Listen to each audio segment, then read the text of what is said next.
Assalamualaikum warahmatullahi wabarakatuh. Perkenalkan, nama saya Nadina Primanur Fadila, nomor absen 24, kelas 11 IPA 3. Ini adalah pertama kalinya saya meresensi sebuah novel.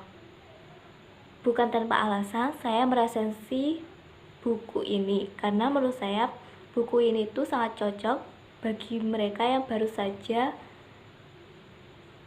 belajar berhijrah.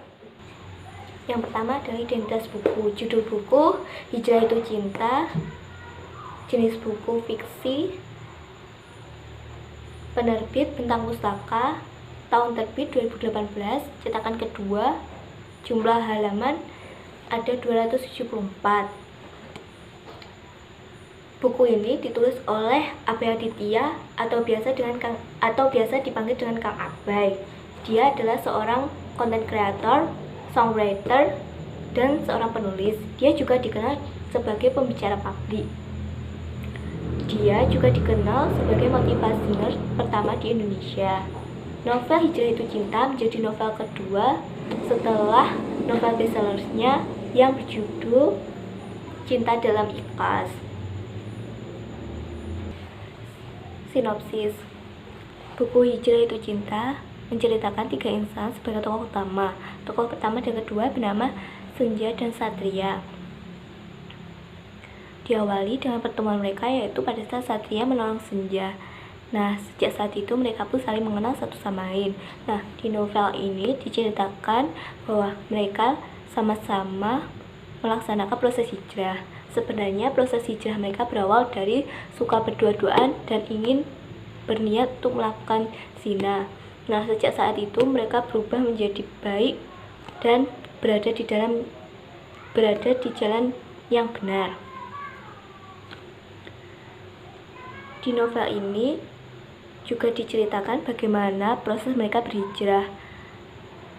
Pada saat proses berhijrah, mereka tidak sendirian. Senja ditemani oleh Resti dan Yulia yang juga sedang berhijrah, dan Satria juga ditemani oleh temannya, yaitu Angga dan Dimoy.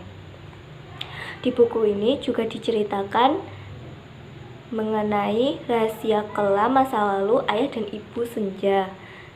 Oh iya, di buku ini tokoh ketiga bernama Fajar. Fajar adalah seorang lelaki muda saleh yang merupakan teman Senja pada waktu masa kecil. Di buku ini juga diceritakan mengenai kisah cinta segitiga antara Senja, Satria, dan Fajar.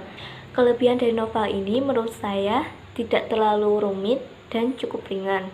Nah, untuk teman-teman yang senang membaca bacaan ringan tapi membuat penasaran, saya rasa buku ini sangat cocok untuk dinikmati.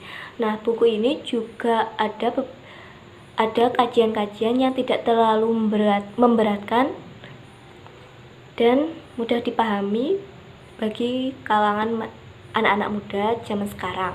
Nah, di novel ini juga ada beberapa kata-kata yang membuat teman-teman nanti baper jika membacanya. Tapi menurut saya kelemahan dari buku ini yaitu pada saat cerita Senja dalam memutuskan untuk memilih pasangan hidup. Nah, saya rasa alasannya kurang. Membaca novel ini membuat kita tersadar bahwa ampunan Allah itu lebih besar seberapapun dosa kita, karena Allah sangat menyukai orang-orang yang bertaubat. Dan menurut saya novel ini sangat membantu, khususnya bagi mereka yang baru saja berhijrah. Sekian resensi dari saya. Bila ada kesalahan kata, mohon dimaafkan. Wassalamualaikum warahmatullahi wabarakatuh.